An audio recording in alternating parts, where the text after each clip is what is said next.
Okay, good afternoon to everyone. Uh, Today we are going to share our presentation about The Fifth Child, a novel written by Doris Lessing. And that this presentation is in charge of Karen Salguero, Alexander Prieto, and the person who's talking, Christian Bastidas. So I hope you enjoy it and let's start. Well, first of all, we want to make a little summary about the novel, which is very interesting. It's really nice. So it starts when a man and a woman meet during a party, and well, they are very particular. Why? Because in this first part, in their first meeting, we need to take into account that they are on the 60s, and this period was very important because some of the values from the past started to change. And just for instance, the concept of having a couple is very different because in this new era in the 60s, um, it is not that important like to have a family, to be married, and the only thing that is really important is to enjoy yourself. And that's what this aspect is what makes different our characters, which are David and Harriet, because they still have the values from the past ages. So their dream is to have a family, a numerous family, because they want to have a lot of children, and they wish to get married. They wish to have a big house and to have like we call a happy family life. So they meet each other in this party, and they start dating, and they realize that they are very similar in terms of what they want to do with their lives. So they got married, and they start their family life by having first obviously one kid, excuse me, and well, they keep forward until they reach four children on their family. And thanks to that, thanks to their desires, their attitudes, and they are the center of the family. Yes, and but in terms of the whole family involving obviously their parents, their siblings, and their friends. But everything changes when Harriet gives birth to their fifth child. And so, as you can see, this is the name of the novel. And but why? Because why the novel is it's called The Fifth Child? Well, because all the action, the important actions of the novel, the like the main plot, the main history, surrounds this child. Why? Because he's very different to his brothers and sisters, and we can see through the novel, and their his siblings are like we can say quite normal. Yeah, they are sweet. They like to play. Yeah, they are very kind to each other. They are very lovely with their family. But when this fifth child arrives to the family, he's not, as I said before, he's very different from the other ones. And he's kind of cold, and even physically, he's very different because he is very big, strong, Yeah, he has like some aspects of his body very different from what a normal kid would have. So when this child Ben is his name, and starts to get involved with the family, everything turns turns in a 180 degrees sense. Why? Because the relationship between his siblings starts to be kind of weird, and even the whole family starts to see to perceive that something has changed with the arrival of this child. And well, while Ben grows, he shows that he's not only different in terms of his body, but also about his mind, what he thinks, how he acts, and the things that he likes, the things that he likes to do. And well, the history of the happy family that David and Harriet wanted to have starts to go down. So that's why the fifth child is so important.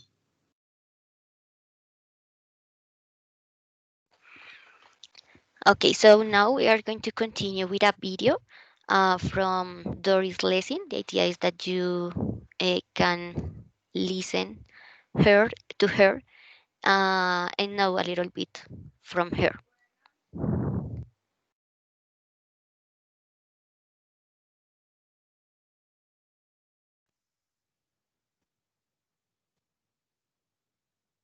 Now, I'm going to talk about the history of one book and how it ended up because I can illustrate a lot about this kind of uh, difference doing that. And there's another um, a misunderstanding which is very common, and it's this: it's a letter which you get from a fan. I too am wanting to be a writer, Mrs. Lessing. Tell me, how do you get your plots? Where do you get your ideas from? Where do you get your inspiration? And you write back and say, well, you see, it's not really something that happens once, it might take years. And you know quite well that this person who is wanting some information from you. Or you might write and say, well, you see a face on a bus, you hear something on the underground, and it sets up a whole string of memories. And you think, my God, that's a short story. Now, this is how books and stories get written. It's not sort of inspiration like a butterfly suddenly arriving on your head. Say, my God, that's an inspiration. Oh, good. This is how the outsiders might see it, or hopeful neophytes might see it. But in actual fact, it's probably years of memory and ideas of and a lot of thought. That's a lot of thought goes into this. Now, I'm going to start off with The Fifth Child, which is a book. One of my books has got a kind of life of its own. Not all books do, but this does.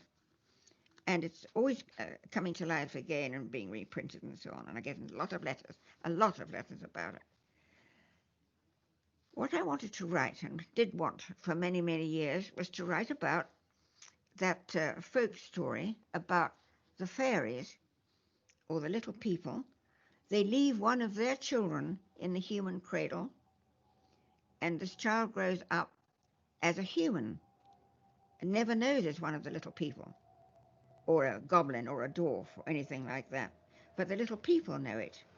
And the story, as it is told in folklore, is the interaction between the little people watching the growth of their child in the human cradle, in the human house, and the humans not knowing it. And it is a story that has infinite variations. It's in every culture.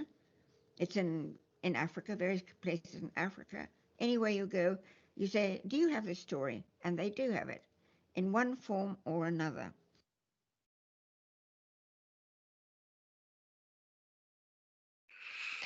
Okay, so we have to say that Doris Lessing was a British novelist.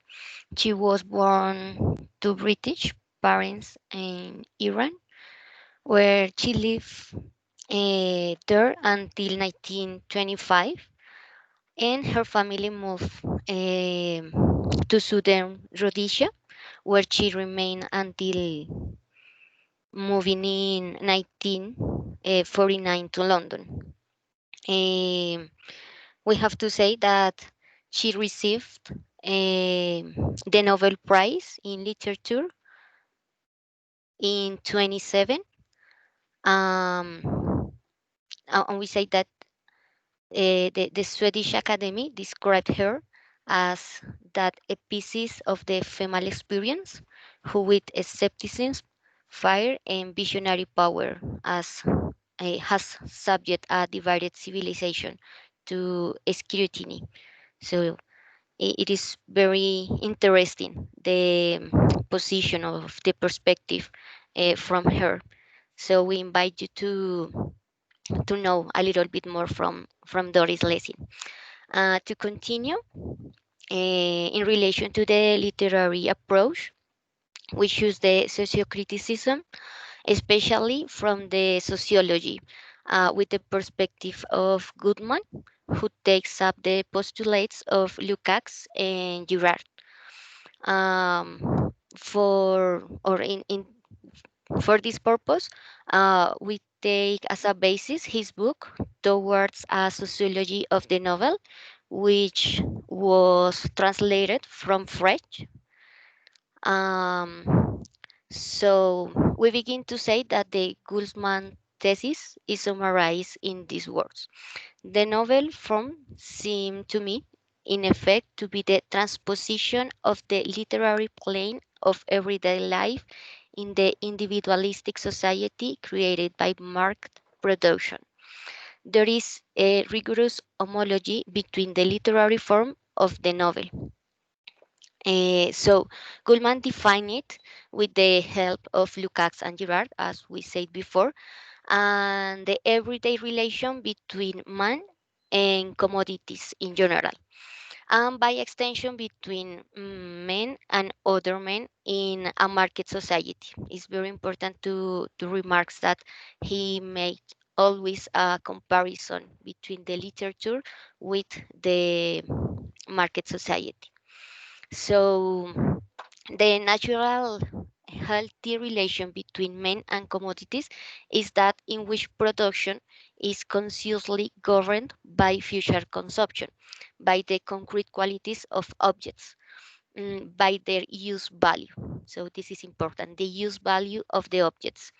Now, what characterizes market production is, on the contrary, the elimination of this relation with immense consciousness and its reduction to the implicit through the mediation of the new economic reality uh, created by this form of production. So we change from use value to exchange value. Mm, Christian, could paste the slide, please? Thank you.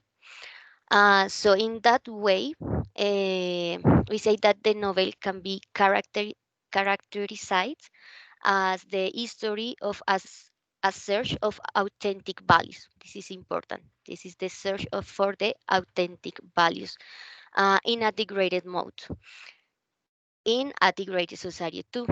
And that degradation, excuse me, is so far as it concerns the hero, is expressed principally through the mediation, the education of authentic values to impact to implicit a level and their disappearance as manifest realities. In view of this, there is nothing surprising about the creation of the novel as a literary genre.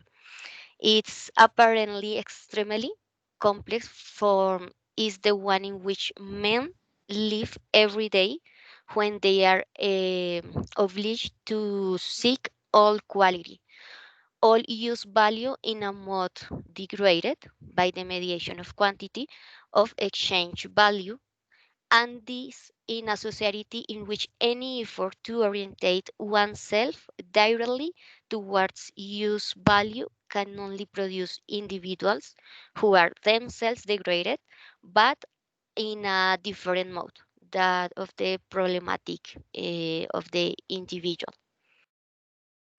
So we say in this point that Harriet is this hero who is searching for values, for these authentic values, trying to be the model woman of the last century, who takes care of the children, who stay at home, and her husband is the one who goes out to work and provides for the house. This woman who does not conceive the idea of using the pill, for example, because she considers that the children should come naturally. However, when Ben, the, the fifth child, arrives, all these values are rethought in her mind and sometimes in her way of acting. So to show a little bit more of this transposition on the literary plane of everyday life in the individualistic society, as Goldman proposed, we reflect this perspective with three specific themes: the education, the moral in the society, the feel of freedom, and finally the family. So we continue with these themes. Well, as Karen said, the first one is freedom. This is a key concept in this novel because Harriet and David try to, in a first moment, they try to isolate Ben. And well, even if they tried like to the very difficult because, as I said before, Ben was very different from his siblings. So when David found that Harriet was desperate, that she was sick due to the situation, he decides to send Ben to let's say a special institution where Ben is going to be like taken care of. So when Ben is taken to this institution, the family starts like to have the freedom they were stolen by Ben. Yeah, they start to have a very relation each other. Harriet starts to have a real connection with her children, but in there's a moment when she realizes and she starts to think that what they did to Ben was not the right thing. They just they just portrayed all the problems of the family into Ben. So she runs for Ben and she takes him out from that institution. But what is the price that she had to pay? And the price was to give to lose her family in order to give freedom to Ben, and that freedom is in terms of of like to give him a gift, even if his right was to be free, and because he was so different from everyone in the family, that freedom was not a right but a gift. So while they tried in the first place to change him, they just started to think that, well, let him be. What was the cost? Because was her family. Yeah, because in every moment they tried just to change them. They didn't try to understand him, like to stop for a moment and think that, hey, why is he so different? And why can we do to not to make him fit, but to make our family like to accept him, yeah, and not just change him, but maybe the family is the one which could have changed.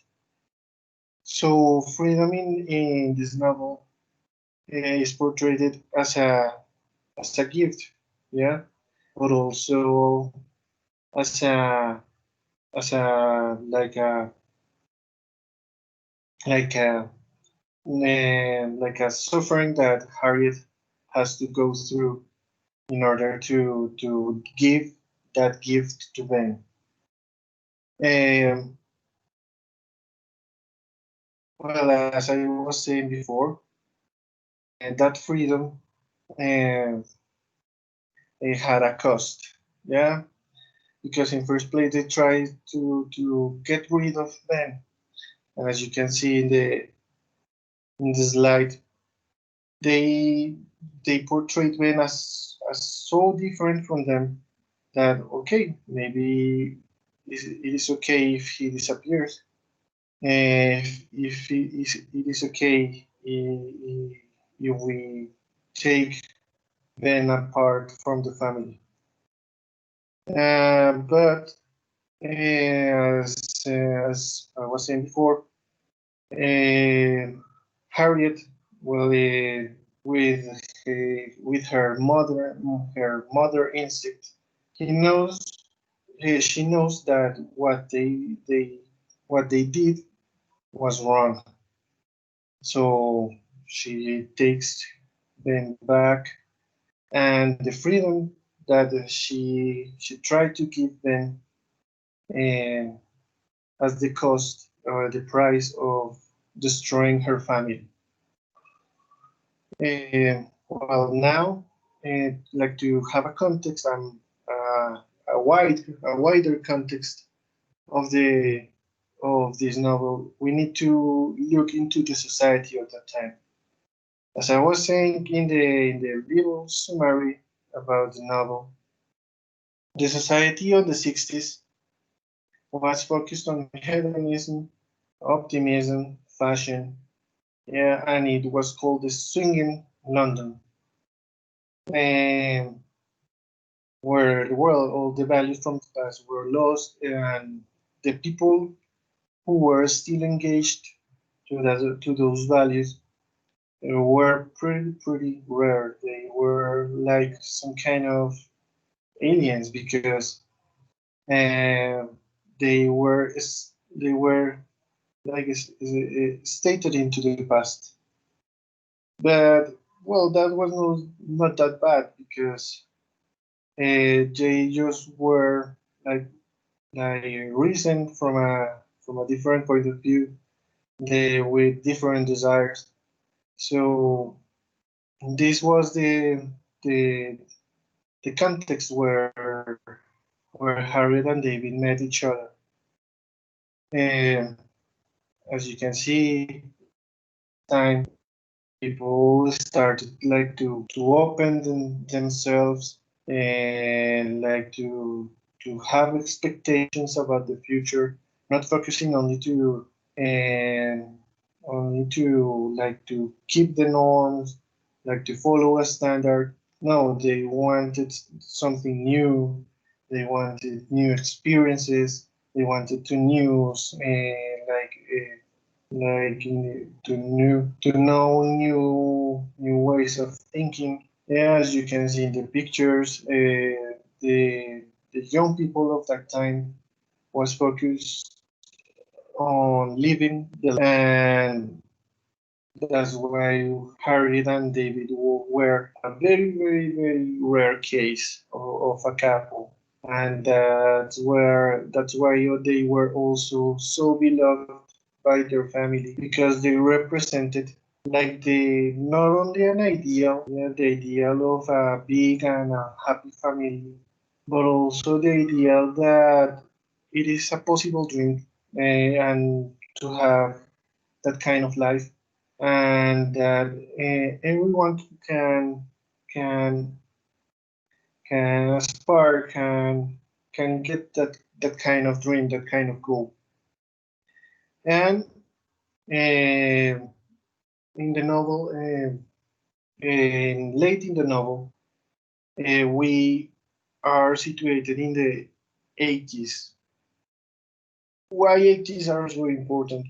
Because that freedom that was given to men was given in the form of having someone else to take care of him.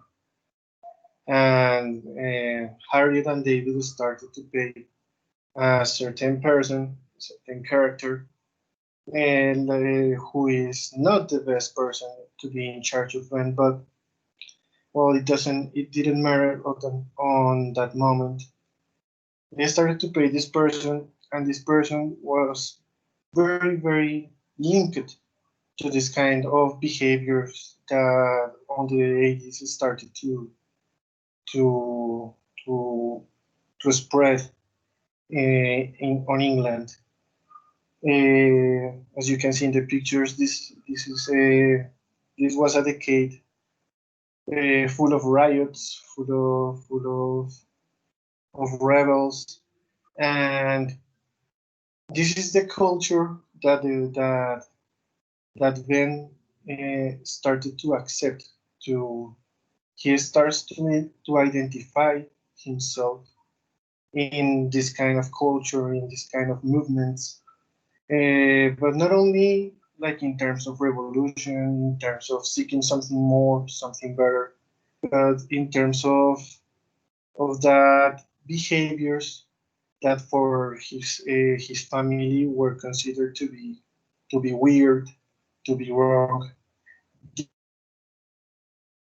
This society sees those behaviors as something that is needed, something that not only Ben feels, but also the world which is surrounding him. And well, with this influence from this certain character, and Ben starts to fit like in the rebel side of the society, and he starts to portray those values which are considered wrong, but for him is the place where he belongs.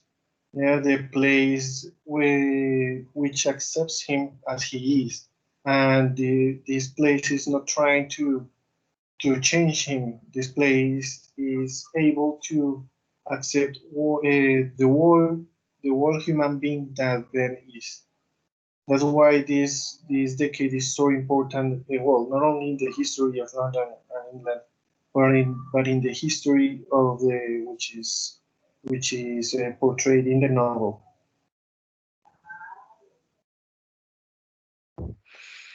Okay, continue with the theme of family. We have to say that it is a central theme in the book. At the beginning, in the first pages, we see how David and Harriet decided to isolate themselves from what society determined at that time as a family model, as Christian explained us before. around the 60s, there was a style more liberal, with the possibility of having several partners. Women were inclined for the use of contraceptives like the pill. Um, However, David and Harriet prefer to have a traditional family like the old ones. Mm, One family where happiness was closely related to having children. However, the children came, I open quotation marks, from nature to his job. So even managing a bit of idealism in their way of supporting the family, since they wanted to have a big house where the children could run, although they could not afford for the house, and they ended up depending on the financial support of David's father. Likewise, it is evident that by having so many children and so often, Harriet requires the help of her mother in caring for the children. So we see how their ideal of a nuclear family becomes quickly an extended family. Um, while the house that David and Harriet purchased was was initially a hub of familiar warmth and camaraderie for even the extended family, that atmosphere becomes different after the birth of Ben, who is the fifth child. Why? Because the troubles that comes with Ben. So, thought the spectacle of Harriet and David's decision making at the beginning, the extended family is willing to put those judgments aside and help in both financially and through the shield care. However, when all is going well, because when Ben begins with the troubles, with the issues, the family, the extended family disappears, and this suggests that the support of an extended family is unreliable. So it is important in this part. We can say that maybe there is less in or in general the book doesn't suggest that the nuclear family is much more stable or helpful. For instance, Harriet attempts at connecting with Ben fail from the start. When the child looks at her, she sees no recognition or affection returned to her, which casts suspicion on the traditional notion that the nuclear family is defined by an unsca- I don't know, an shakable bond. So we have this part, so the nuclear family and the extended family. Mm, in other part, or in the line of the family's effect of individual, we also consider whether Ben's infancy might have been less volatile if the extended family hadn't been so judgmental of David and Harriet for having become pregnant for a fifth time without the resources to support another shield. Despite the shield care and financial support provided by the extended family, they believed that having a fifth child was a mistake, created a toxic environment. So this atmosphere begins the dissolution of their thick familiar bonds and poisons the family's ability to embrace Ben as they have the siblings who preceded him. So instead of advocating for a nuclear and extended family, uh, we see how Doris Lessing shows the strength of the non-traditional family that people can build for themselves. So, for example, Ben, despite his inability to connect with his nuclear family, with his sister and brothers, with his parents, he builds a meaningful relationship with people outside the family. So, for example, in a part in the book, Lessing tell us about John, who is a young man who becomes almost a nanny to Ben, and Ben also becomes a sort of pet for John's group of friends, taking joy in being ordered around and catered by them, by the John's friends. This shows that it's possible to form a familial type bond with Ben, which raises the question of what support or acceptance might be lacking in his biological family. After John goes away to school, Ben builds a group of friends at this secondary school, and though Harriet at first believed the other boys' acceptance of Ben must be some sort of charity, but it soon becomes clear that Ben is actually the leader of this gang and that the group is revered by the rest of the school. So Ben's acceptance with this group again makes the point that among a group of like-minded individuals, attachment is possible for him. I mean, for Ben.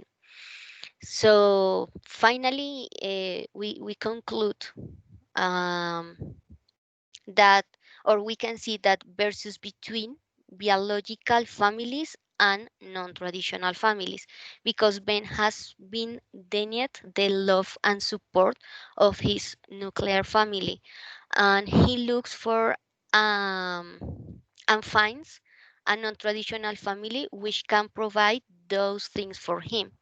So the Lovats, I mean the family of Ben's, cannot find a way to love Ben, blinded as they are by their traditional ideas of family that have gone unchallenged for so long. And Ben, in turn, rejects them, opting to align himself with a community that better fits his own natural way of being. So it is everything about family in this book. Okay. All right. Thank you. So we're going to continue with the analysis of the novel. Okay. So another important part of the analysis we did is that we were thinking that in this moment, and maybe in a year or a year and a half, we're going to be teachers. All right. So it is important to take advantage of these type of exercises and use the novels, use the books, use the poems to use them as a tool. All right. This is why we decided to analyze what happened with education, that is our field. It is the place we're going to be um, working, investigating, reading, etc. So we decided to analyze what is going on with education and what is the point of view, or if there is a call of criticism in this novel. All right, so I'm going to start sharing my screen.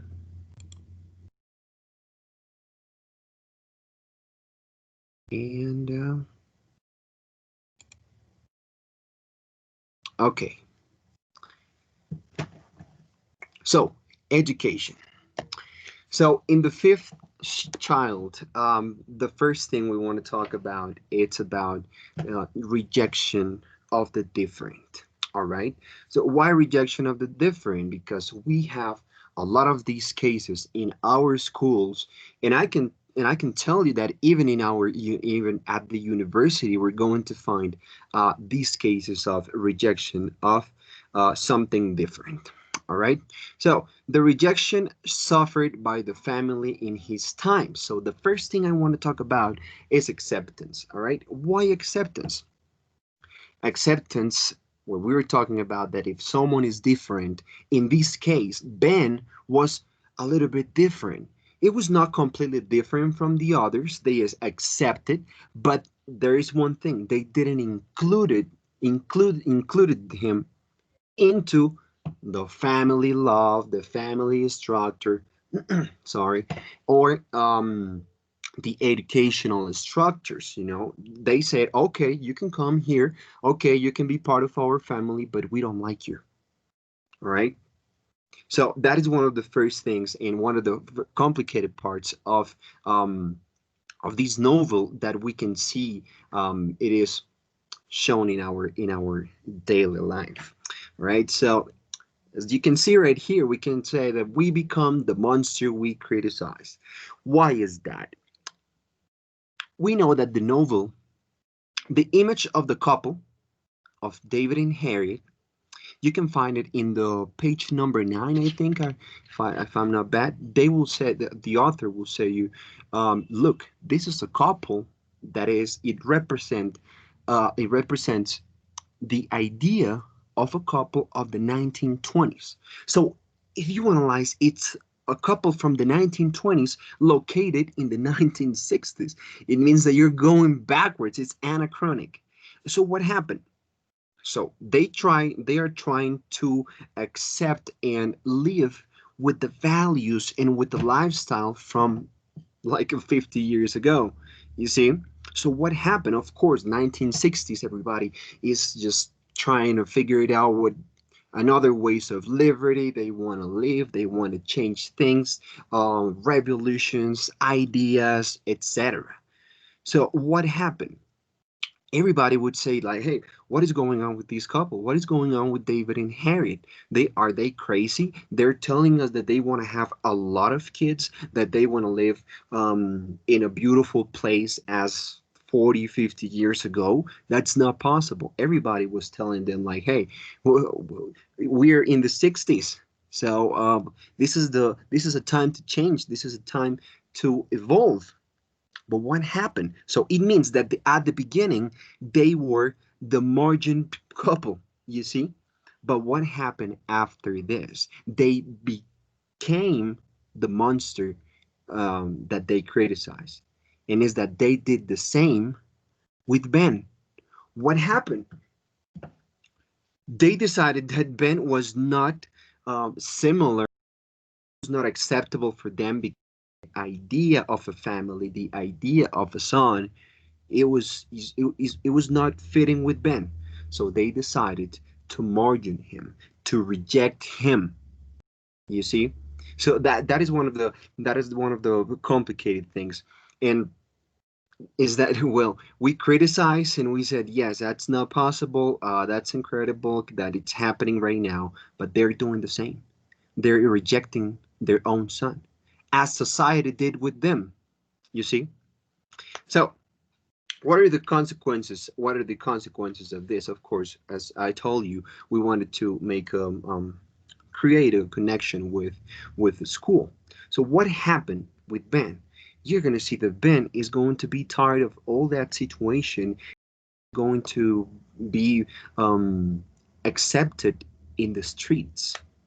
In the streets. So imagine, like, he can't find a place in his family. So because obviously he feels rejected. You see, so he decided to start and look for another people that it is also margin or rejected people or different people, and they finish on the streets. What happened in our school? It happens exactly the same. So there's one part when they take the family to reject Ben. They decided to take Ben to a special place, the type of an asylum or something like that, where different kids or different people were living over there. So when his mother goes to visit him and see what's going on with his son, because of course I'm not a, she's not, she's broken all the law, she's all well, the moral family law, and she says, I don't care, it's my son. I know that nobody right here in the house and in my family want to know something about Ben, but it's my son and I don't care. I need to go and check how is him. So she goes and she finds a horrible place. She finds that there is a lot of horrible things. Um, so she said, no, I'm sorry. I'm going to take my son to my house. I don't care if David doesn't like it or my other kids doesn't like it. I need to protect my son. So it means, I'm going to give you a little clue over there. It means that Herod is broken. It's broken idea of that perfect family. So basically, Doris Lessing is telling us, look, that idea of family, of that idea of institutions cannot be perfect. That's impossible. It's not possible to be like that. So school does not offer a place for dialogue and acceptance. It offers a lot of rooms with information, and that is the reality of some of, well, I would say like 80% or 90% of our schools right now. You see, so and that's what is happening. They When Ben goes to the school, they said, okay, yes, we can accept you, but what happens? School is not working for anything. It's not working for nothing.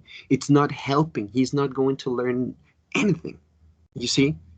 And if you had, so we were reading and we discovered that we're having like the same situation right here in Colombia.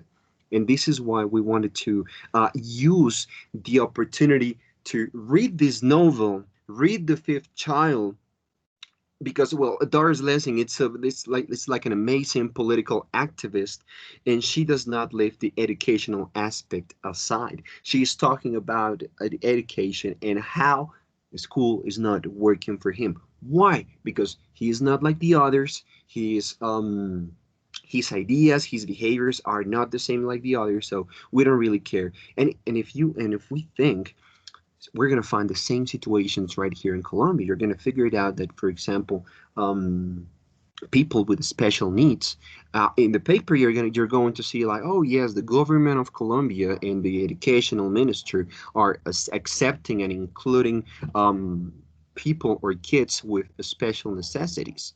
But what is the situation with that? Of course, they are accepted in a school, but are they really having the protection, the intervention, the specialist that have to be in charge of those of these special necessity people to have a good space for school. So this is one we want to use the novel to remember our duty as future teachers. All right, our duty as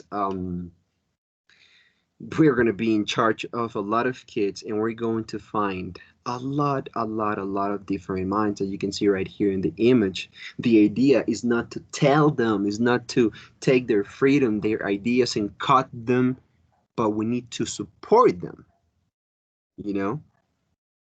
All right, so let's continue. So we identified that as a tool, using the novel as a tool, using the fifth child as a tool, we wanted to identify three important aspects. And in order to take into account, and that was our reflection about it, that we should take into account three main ideas about education that we identified on the novel. The first one is communication. As I was telling you, we're talking about rejection. We're talking about that Ben didn't have the possibility to talk with their family, to tell them how is he feeling, what is happening with him, what is happening with himself. They didn't try to discover what was the different aspects, what was the situation, the context, the psychology of Ben. You see, so the first important aspect we identified that Doris Lessing is trying to talk about is communication. Of course, talking about education, and based on the analysis we did, we're talking about that communication. It's mandatory in educational processes. You see, in if you think it's not, well, you can use the book and see how without communication it's not going to be possible to develop or create a good environment for our students. So basically, Doris Lessing is telling us, look, right here, that is the problem of school. A school does not teach us to face life. They're offering only rooms with information, with, I don't know, mathematics, chemistry, social sciences. Yeah, but how can we use that as a tool to face the reality? And this is why we decided to select that paradigm of social criticism, and because we can see that the world and the world that we're living right now, and even Colombia, the world that we have right here, the context we have in Colombia, it could be parallel to the world that we can see in the fifth child. All right. So the first one, communication. Um, in the novel, you're gonna find that David and Harriet are going to take him away from the house. They're going to bring them to another he goes to a special place that is a horrible experience, and he goes to school, but it's useless. And he tries to integrate and considered different or marginal and create a group. You see. So that it's an intention of communication. If you can see, that's a cornerstone idea. So Ben is looking. It's seeing that his experience is horrible. So what he's going to do is that he's going to try to check and see who's the different person, who is the marginal people, and he's going to create a group in order to what, to communicate, because it's our nature, right? So communication, it's very important. And of course, Colombian case, inclusion, yeah, we can talk about inclusion, but our special necessity students are receiving the necessary treatment and assistance. I don't know, I can even talk about some cases in our university, people that doesn't have like the ability to talk. I remember that 2 years ago, there was a case where the university was 2 or 3 years, I don't remember. There were no teachers available to teach classes for people with special necessities. What happened with them was like 3 to 4, like a whole semester in a class, and imagine the situation. So if you can't hear, if you can talk, or you can talk but nobody can understand you, so that's complicated. And the other part, like psychologists, in my case, I can tell you about my experience. Psychology, in my case, when I was in school, the figure of psychology was just an image of authority. That's it. I never had like an assistance or treatment or something like that.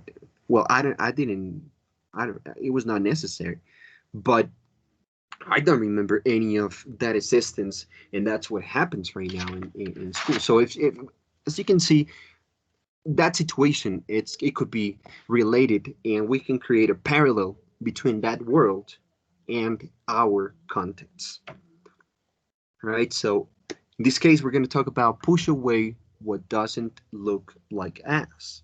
So as I was telling you, parents decide to send him to like this special place where he's not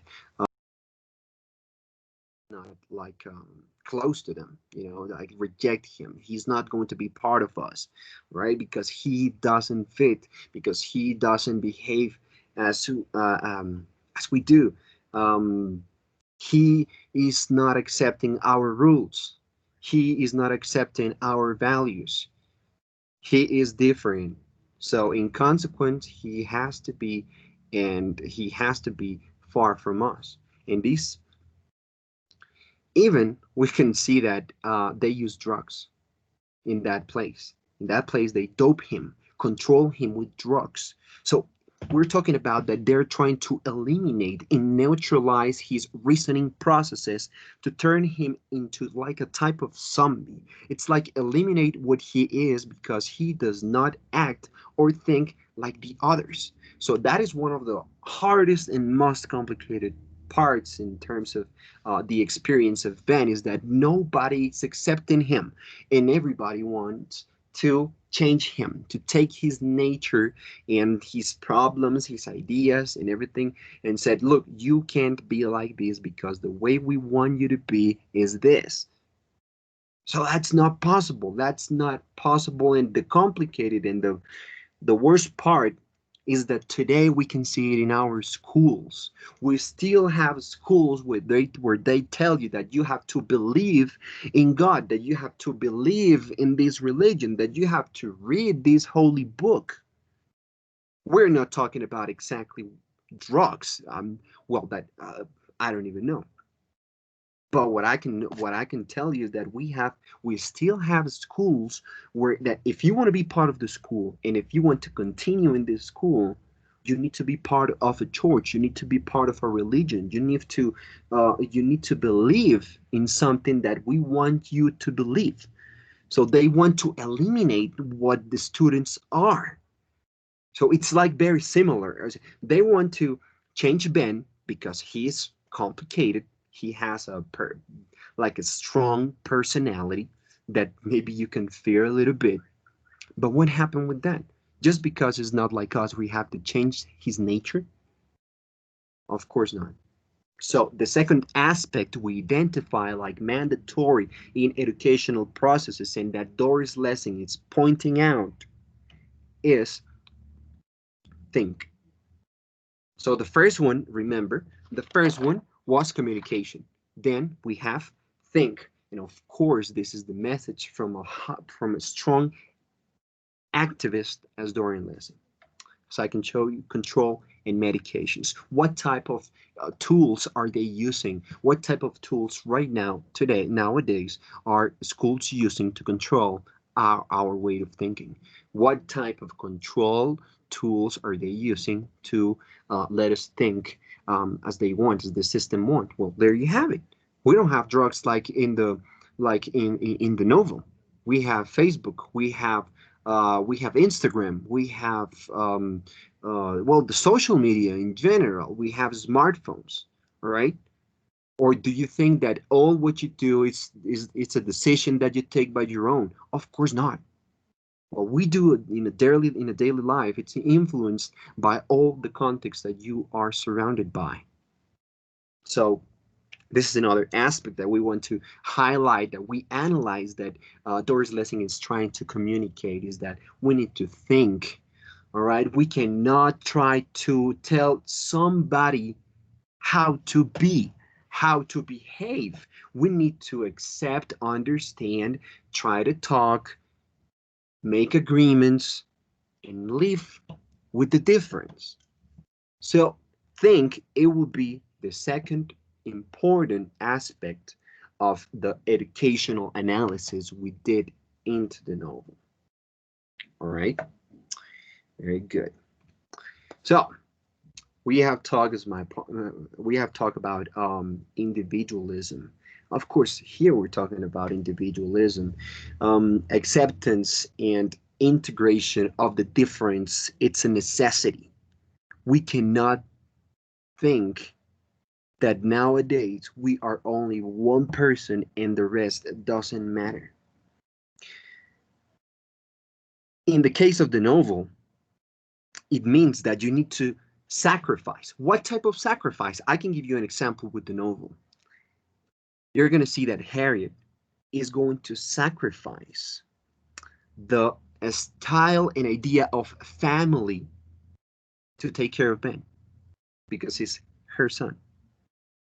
So do we think individually? So that's a question. Do we think individually or are we thinking as a group? Of course, Colombia and education, it's a very big example of this. We need to do some sacrifices. We need to take care and be aware of that influences from the outside, influences from the religion, influences from ideology, because ideology, religion, politics, they're trying to mark a communicative trend. So if you say that Facebook, Instagram, and all these social media are only to have fun, of course not. And what can you see over there? Individualism. You can see individualism. I just want to show people that I'm good, and I want to show that this is my this I'm having a good time, and you don't. And I want a lot of likes for that. So there's to take care of this, because what we analyze is that Doris Lessing is trying to tell us that there is an hegemonic culture where difference is seen as a punishment or suffering. What happened? You can see that in our schools. You can see that even right here, 2020, we're having racism cases in the streets. We're seeing that a lot of kids are killing themselves because the other kids are not accepting him because, I don't know, because of his ideas, because of his body, because he likes video games and everybody is calling him like a freaky or something like that, because you don't like a type of music, or you don't like parties and you like, I don't know, to read, or you like to paint, or doing something that is different to the normal things people do. We're seeing a lot of cases of kids killing themselves because the others doesn't accept him. So you see, that's the culture where difference is seen as punishment or suffering, and that culture, that type of culture, is the culture of David and Harry. If the kid is different, if Ben is different, that's a punishment. That's a suffering for us. We don't want that. So immediately, this condition blocks communication possibilities and generates a condition of rejection. And that is so complicated. To live together, it's so complicated. And that is why we identified the third aspect of education that we think Doris Lessing is trying to point out. That is coexistence. Coexistence. So this is the place where acceptance and integration of the difference will be included in a classroom, will be included in our families, will be included in society. Once I want to remember that Piaget was asked if an education for peace was possible, and his answer was, of course, yes, but there is one condition. You need to value the difference. Piaget was telling us about that. Piaget was telling us about coexistence, and we think that Doris Lessing is trying to tell us and give us that message, that we need coexistence. We need to accept the other. We need to coexist and live with the difference, accept, make agreements. And like, but you opinion because you know that the experience of another person is totally different from your experience. Because if not, we're gonna have a big problem. And I want to tell you that I have a good example of this. It's about David. So another thing that we want to highlight right here is how are we well, of course, the novel, it's more vivid.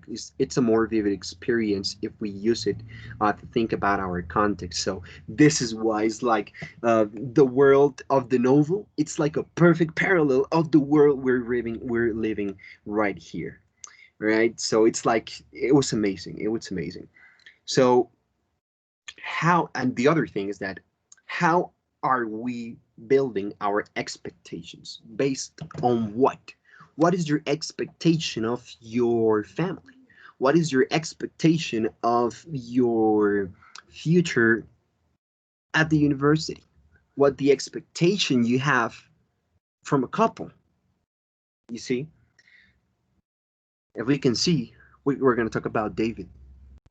As you can see, you can see that David, it's, oh yeah, he just want to have a beautiful family, and his biggest desire is to have like the beautiful and perfect family with a lot of kids living in a beautiful classic place.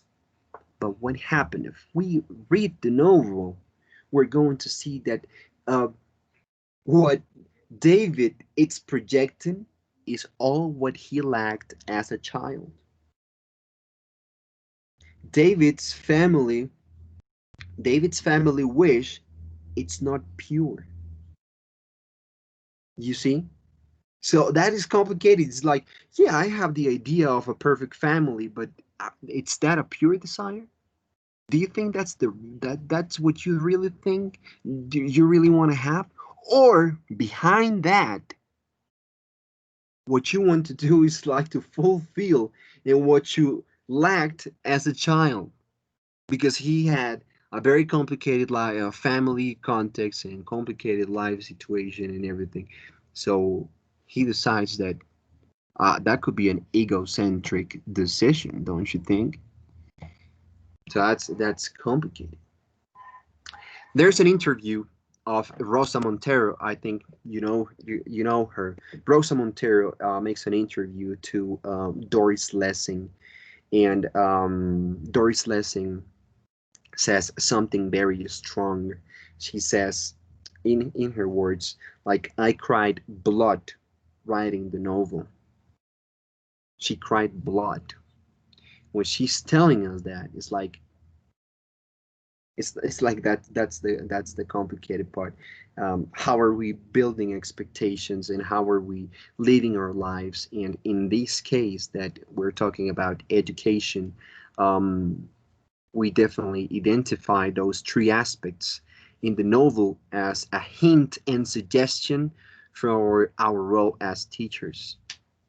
That's a perfect tool. If we want to um, start a class and we want to talk about our country, there you have it. You have a novel like this one. You can start to talk about family. You can use the novel The Fifth Child and start talking about it. So school should teach us to solve and face challenges of daily life, you see. And unfortunately, we're not having that good experience right here in Colombia. And we saw it also in the novel with Ben, that he goes into school, it doesn't work. It's useless. So basically, we want to, as a future teachers and professors, um, well, this is a novel whose we're not gonna tell you the ending, all right? So this is a novel whose ending does not matter what matters is all the process. It will keep you in constant tension. You will feel like this horror. Even I can talk to you that we can talk about horror things, but it's not a horror that you would talk in Halloween, or I don't know, Jason or Freddy Krueger or something like that, because that is absurd. But with this novel, you're gonna feel that tension because you don't know what is going on with Ben. You don't know what is going on in the minds of the characters. You know how are they going to react. You see? So it's like the horror of not knowing what is going to happen. And you're going to find that Ben has a lot of crazy ideas in his head. That Ben kills a dog and he's just a boy. So it's the tension. It's amazing, and the other thing is that we identified, um, we identified that we wanted to leave a couple questions for you. Is that literature, these novels, the poems we're reading right here in this academic space or in the others, um, the idea is to use this as a tool. Use this as a tool of analysis. It's not about only reading the book. It's not only about that. As my grandfather said, if you are hungry, it's not enough to say that food is delicious. You need to try it. You need to eat it. It is the same thing with novels, with books, with poems. It's not enough to read them. We have to use them. And that's what we try today. Um, that's what we try today to show you that um, things related with freedom, with family, with education, with the values. And right here, you can see the confrontation of times, as I was telling you, you know, what is that complicated part with anachronic things? A couple that wants to live like in the 1920s are living in the 1960s. So that's a complicated part. And I wanted to tell you that this is a perfect example about the educational system in Colombia. It's exactly the same of that idea of confrontation of times. Why is that? Because as you can see, we are right now in the 21st century, 2020. The we have a lot of technology. We have a lot of investigation, researches, and in terms of education, we have a lot of theory. We have very new proposals, ideas, but go ahead and look what's going on in our schools. We found the classic style from I can even say 100 years ago. It's the same thing. It's like educational system in Colombia. It's like David and Harriet, like a 1920s couple living in the 1960s. It's the same. Our educational system it's old. We need a new one. So, just to leave you some questions in your head, it's like, of course, we can use these novels to analyze our country, to make a parallel. And that is why we decided to use that paradigm, social criticism, to make that parallel and show you that even the context of a novel like The Fifth Child will be a good example to analyze our context. And of course, you can use it as a analyze everything.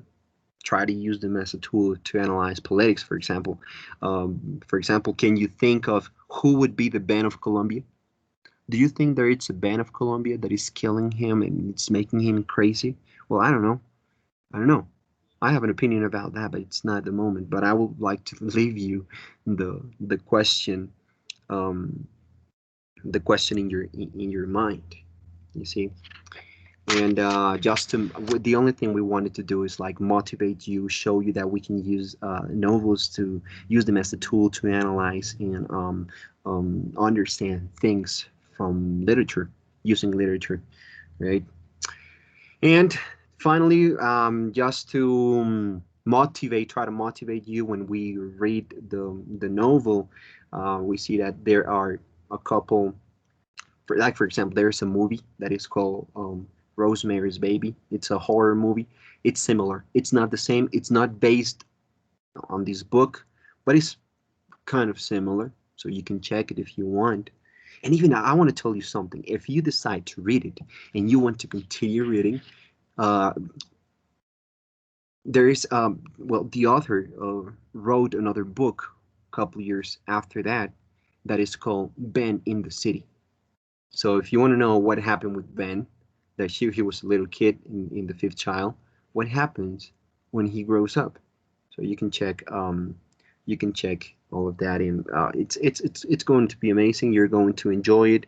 Um, it reminded me.